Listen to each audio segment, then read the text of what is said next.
नमस्कार फ्रेंड्स, आपण हृदय स्वागत जनावि फ्रेंड्स। आपण मानक विनम्र अनुरोध, आपण जदि सब्सक्राइब करना तेबे सब्सक्राइब करनियंतु एवं बेल बटन को मध्य क्लिक करंतु एवं चैनल समस्त फायदा उठांतु। आम मैंने निजर मनोकामना पूर्ण करने मंदिर को जाइथाउ एवं भगवान आशीर्वाद भिक्षा करिथाउ। जीवन रे उन्नति करने प्रत्येक मनुष्य को निश्चय कर्म करा पड़ता है, किंतु जब भगवान कृपा जहाँ उपर पड़ता है से निश्चय उन्नति करता है। जगतर नाथ जगन्नाथ महाप्रभु समस्त मनोकामना पूर्ण करते। महाप्रभु को हृदय आपड़ जहाँ मांगे निश्चय आपण प्रदान करते।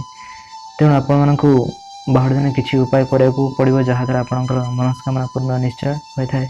ये आपण को बाहर दिन प्रातः स्नान कर जगतर नाथ जगन्नाथ नाम को जय जगन्नाथ भाव में 3 थर स्मरण करेंगे। तापर एक धला कागज ने पूर्व दिग को मुह कर कलम साहाय्य आपणकर संपूर्ण नाम एवं मनर इच्छा को सेठारे लिखंतु। वर्तमान से ही कागज को आपण बाहुड़ा प्रस्तुत थिबा रथर दौड़ी को कागज सह स्पर्श करेंगे एवं जगन्नाथ को स्मरण करेंगे। तापर से ही कागज को सुरक्षित भाव में आपण पाखरे रखिए। बाहुड़ा परदिन प्रातः स्नान करी से ही कागज को धूप दे स्मरण करेंगे एवं कौन एक पोखरी किंबा नदी से कागज को विसर्जन कर दिंतु। देखिए आपंकर मनोकामना पूर्ण हम, परिवार सुख शांति बजाय रहा, धनर मध्य वृद्धि हम। आपण को पुणी थे नमस्कार जनावि। वीडियो जदि आपको हेल्पफुल होता है तेज निश्चय लाइक कमेंट शेयर करूँ और पितामाता सेवा करूँ।